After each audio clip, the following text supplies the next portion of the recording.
on logic design and computer circuits. Derive the logical equivalent by algebraic manipulation. Okay.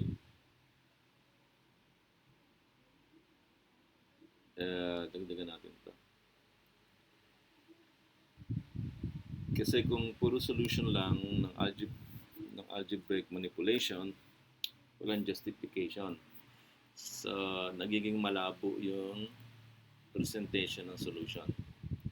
So, from now on, yung derivation mo, kailangan may justification.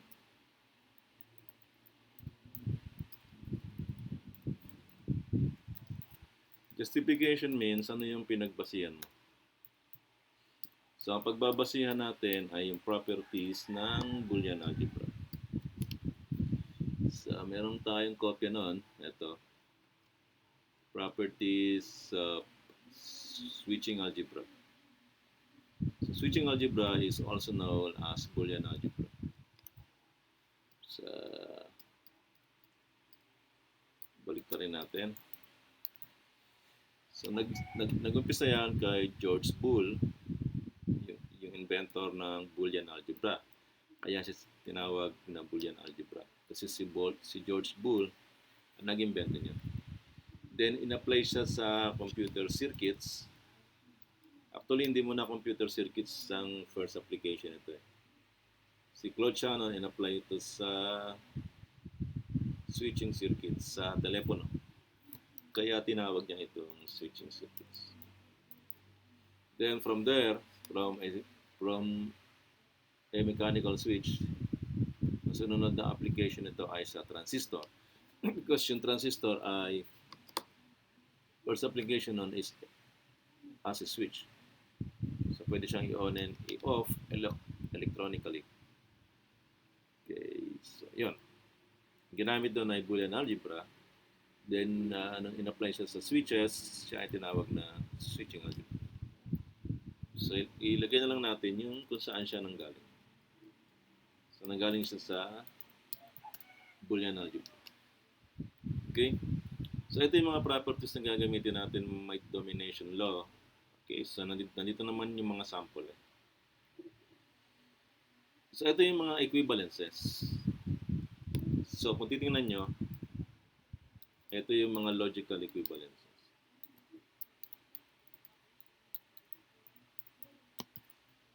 Okay? So, equivalences logical. May mga samples na, halimbawa ito. Pag dot, ito yung end. Pag dot, yun yung end logic. Pag plus, yun yung OR logic. So, A dot 0 is sabihin A and 0. So, A and 0 is equal to 0. A or 1 is equal to 1. Kaya siya tinawag na domination kasi yung truth value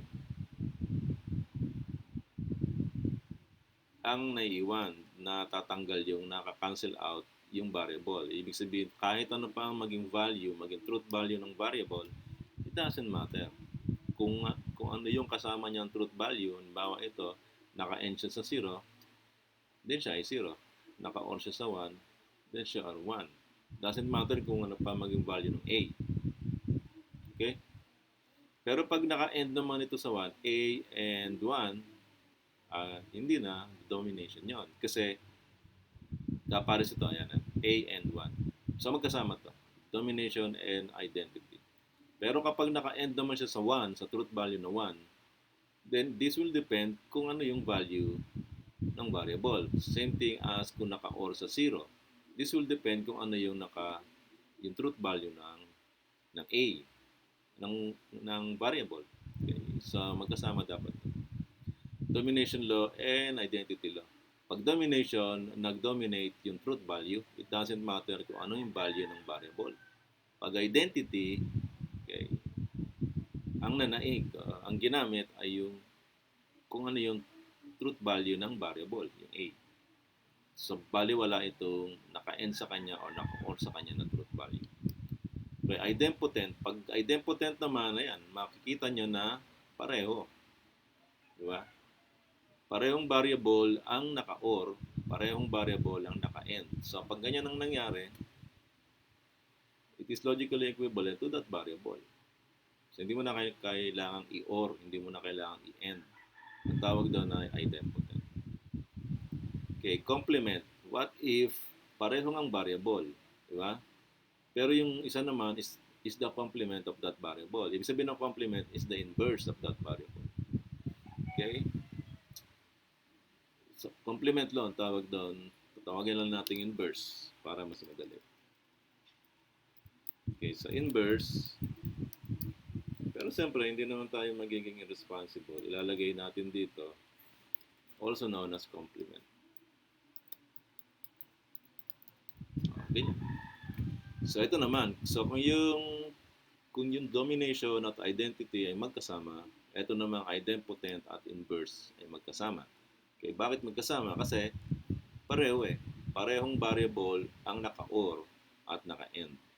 Kaya ang pagkakaiba, yung isa ay naka-inverse yung variable, yung isa hindi. That's why yung isa ay tawag ay inverse law, yung isa ay idempotent law. Okay, so next, double negation. Pag double negation is twice mong ni-negate or in-inverse. Okay. So ito na lang, observe dito, ang ginamit niyang symbol for inversion ay apostrophe. Okay. So pwede rin naman na gamitin mong symbol dyan ay tilde. So tayo ginagamit natin ay tilde. So instead ng ganito, instead ng apostrophe, ang symbol natin dyan ay tilde. Ganyan. Okay. So galing yun sa discrete math. Sa logic, symbolic logic. Okay. So just so you know. Okay. So bagay natin yung mga symbols dito. Yung mga symbols na talagang original na Boolean algebra. So ito ay tilde. Okay. Ito ay and. Ganyan. Ito ay or. Ganyan. Pero hindi siya kamukha ng and. So i-retain na natin yung plus para sa or.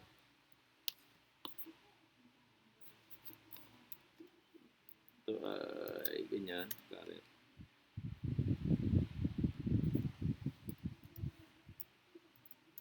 Okay. Then tilde. Pero ito ay correct. Okay, so double negation is dalawang beses mong ni-negate yung value ng variable or yung variable. So, lagyan tayo ng dalawang tilde. Double negation. Double negation cancels out. So, mababaliwala yung ginawa mong negation. So, pag dalawa na yan, siyempre pag tatlo means not A. Diba? Means not A. Kasi once lang naman na makakancel out yun. Pag triple, di ba? Pero pag double negation, ibig sabihin, parang hindi mo rin siya ni-negate. Parang hindi mo rin siya in-inverse. Okay? Next, commutative. Commutative means, pagka ganito nakita mo, ayan, ganyan, di ba? Dalawang magkaibang variables, A and B. Di ba? Then itong isa, ang connective niya, ang logic symbol that connects A and B is OR. Ito naman is AND. So pag sinabing commutative, miski pagbaliktarin mo, miski i-commute mo yung mga variables, pareho pa rin ang kalalabasan niya. Okay. So A or B is logically equivalent to B or A. And also, A and B is logically equivalent to B and A. So, yun yung sabihin ng commutative. So, commute. So, ito naman, magkasama yan, yung associative at commutative. Distributive, hindi masyado. Okay, associative kasi, ibig lang sabihin nito ay kung sino yung kasama niya doon sa term. Okay, halimbawa ay ganito.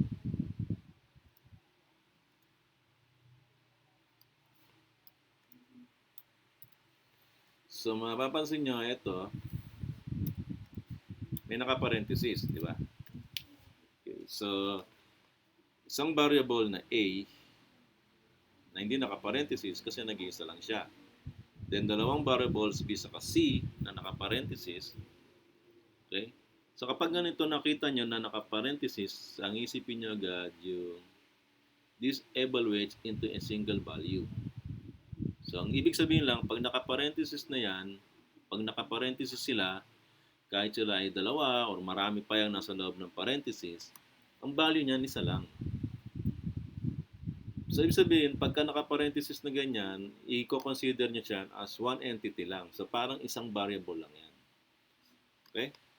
So, A, or naka dito sa variable na to. Itong naka-parenthesis na to.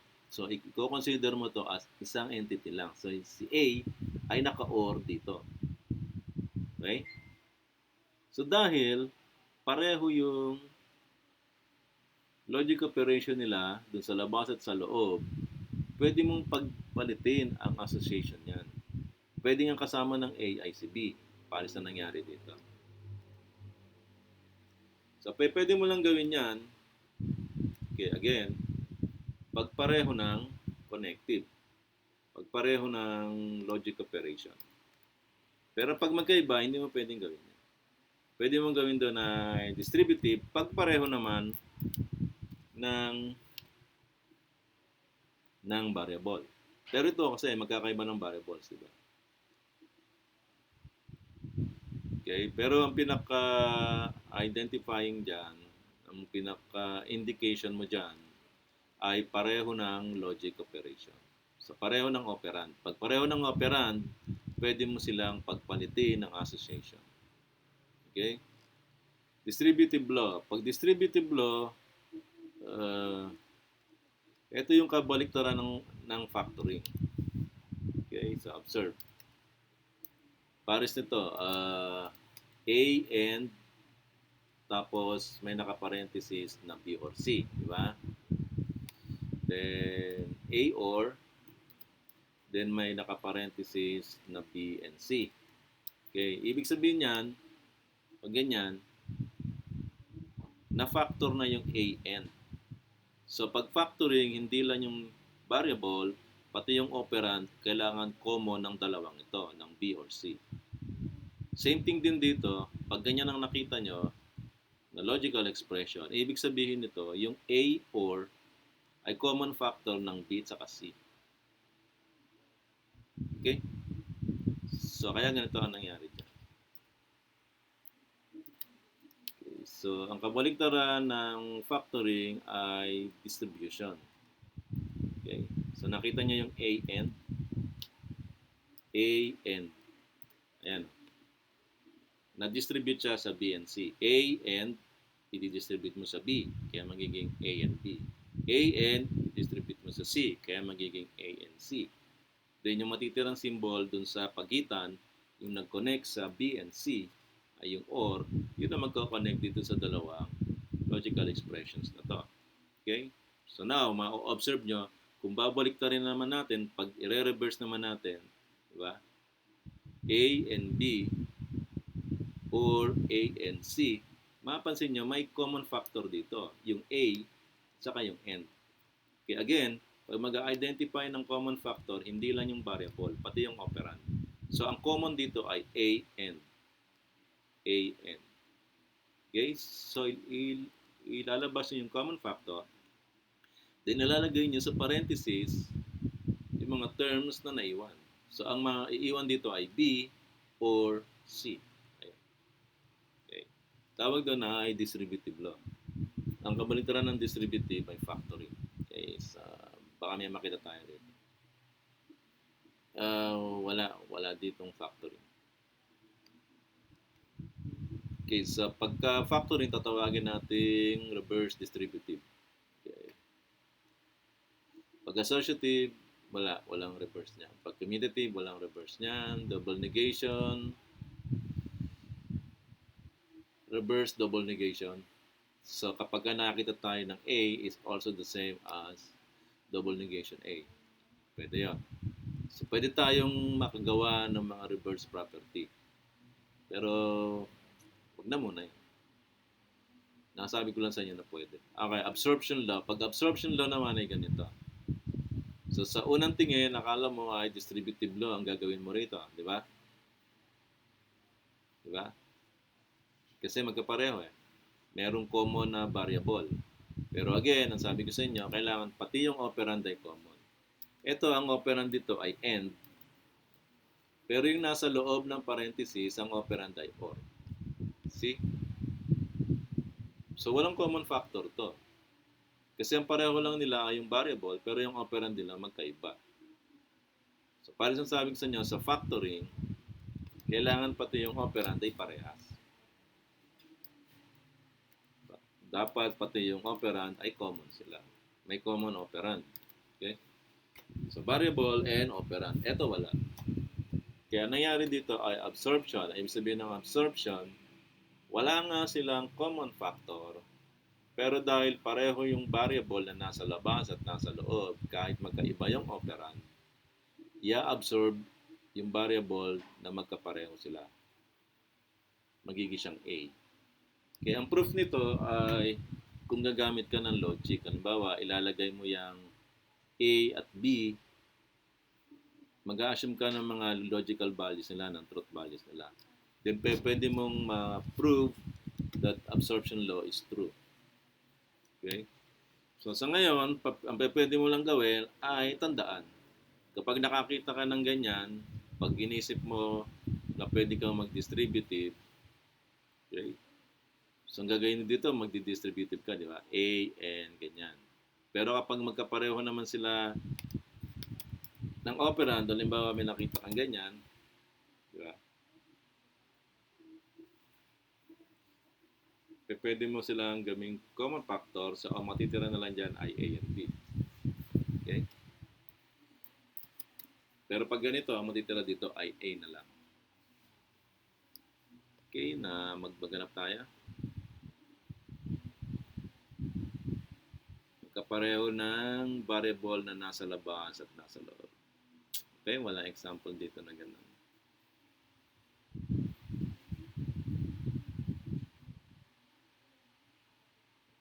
Ito, pero magkahiwalay sila ng parenthesis. Okay? So ito meron kang pandito na i-distribute mo siya eh, di ba? A and A. Di ba? Tapos or A and B. Kaya lang para ka lang nagbalik sa umpisa nun. Pero sige, diba? Papakita ko sa inyo. Pag De Morgan's law naman, yung NAND at saka yung NOR. The operator is changed from AND to OR. The output is... okay. Palitan lang natin yung mga operand. So, ito ay A and yung mga symbols. Tapos, ang symbol natin na inversion ay itong buong expression na to ay naka-inverse. Okay. So, yung gagamitin natin. Yan.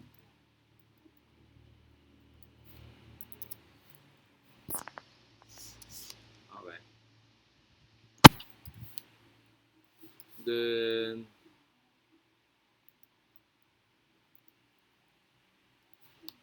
tilde. Tilde.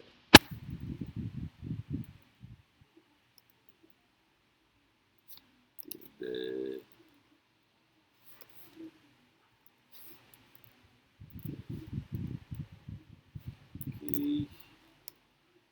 Lapit na. Okay, yan. So, pag De Morgan's naman, pag nakakita ka daw ng ganito, okay, observe nyo. Yung buong expression na to, yung A and B, hindi yung A lang ang naka-inverse. Kundi kung ano man ang maging value na ito nasa loob ng parenthesis, i-inverse pa yun. Okay? Pag nakakita kayo ng ganitong logical expression, ang logical equivalent yan ay i-distribute mo yung inversion. Okay, observe.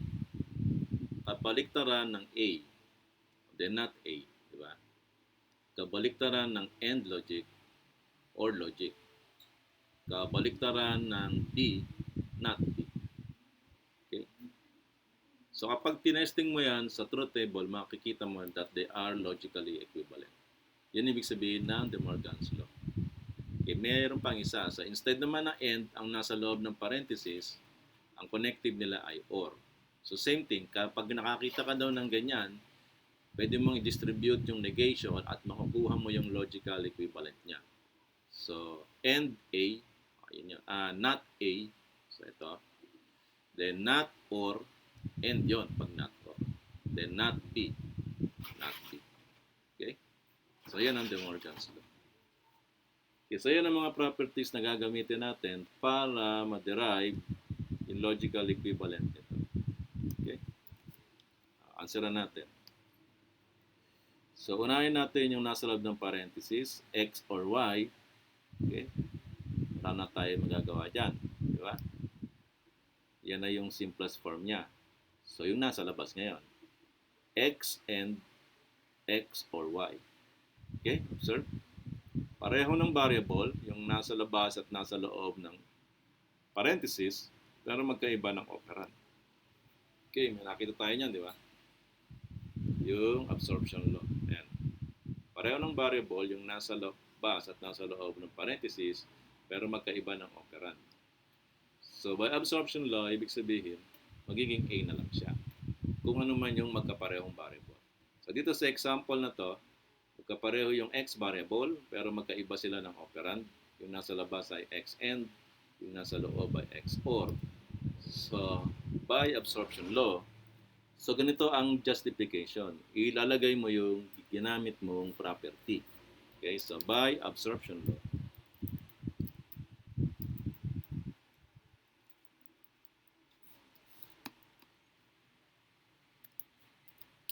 Okay? So by absorption law, ang magiging expression ngayon nito ay x and yung nasa loob, magiging x na lang. See? So x and x or y is logically equivalent to x and x by absorption law.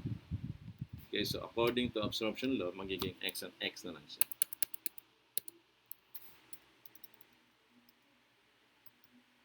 Okay? Then x and x. So alam natin ito ay domination. At dalawang beses na ginamit yung parehong variables. So idempotent. I-check natin. May duda tayo na ito ay idempotent. So i-check natin yung law. Yes, ayan. A and A is the same as x and x. So A. Patitira na lang dito ay x. Okay, justification by idempotent law. Yan. So yun ang ibig sabihin ng derive the logical equivalent by algebraic manipulation provide justification. So ito ang derivation. Bakit mo na-derive na ganyan? Ito ang justification by absorption law by idempotent law. Okay? Next. Proof naman. So ipoprove natin ito using truth table. Okay, so ilagay mo muna yung mga input variables mo, x and y. Then, yung nasa loob ng parenthesis, so ito muna. So, dalawa yan, di ba? Pero may innermost parenthesis. So, yun muna ang unahin. X or y. Then, yung nasa labas na, x and. So, palabas ka ng palabas ng parenthesis, yun ang susunod. X or y.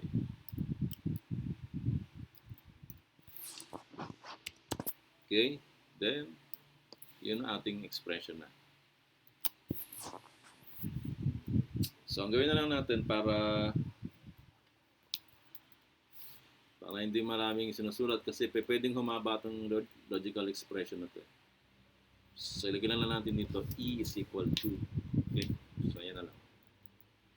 So that pagka expression na ang i-evaluate natin, lalagyan mo lang dito ay E.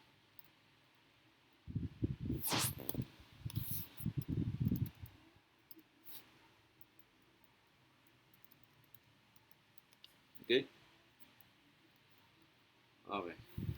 Ayan natin yung truth table. So next step ay susulat mo yung possible combinations ng truth values ng x at y. Okay, then yan na. Process mo na. X and y, sa sabihin ay 0, 0, is 0. Basta may 0, and logic, basta may 0, ang outcome niya, ang resulta niya, ang output niya ay 0. Ito walang 0. So, 1 siya. Okay, next. X and X or Y. So, ito lang X or Y ay i-end mo sa X. So, 0, 0, 0. So, same thing. Basta may 0, ang outcome niya ay 0. Then, E. Okay, ano ba yung E? Ang E ay ito, yung X and X or Y. Yan. I-end mo raw sa X. So, itong buong ito, i-end mo sa X. So, 0, 0, 0. So, 0, 0 ay 0. 1, 0 ay 0.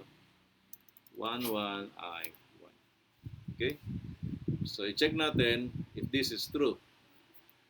Kung itong ating logical expression is logically equivalent to X.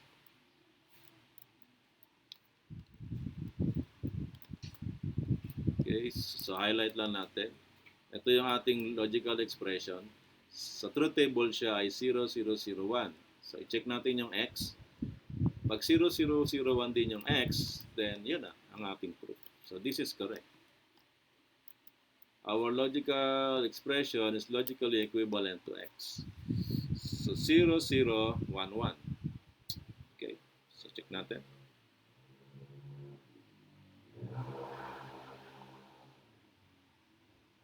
X and, so X or Y, X and X or Y. So, ito, X or Y.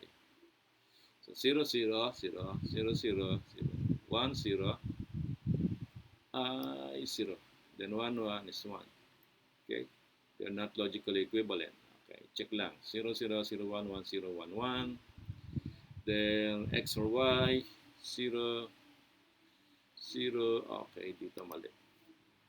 This is 1. Then kasi ore. 1. Then X and X or Y, so 0, 0, 0, 0, 1, 1. So this is 1. Then 1, 1, 1. Then E, itong buong ito ay naka-end sa X. So 0, 0, 0, 0, 1, 1. Okay, 1, 1. Okay, again, check natin. Ang ating logical expression ay 0, 0, 1, 1. Yung X ay 0, 0, 1, 1. So, which means this is correct.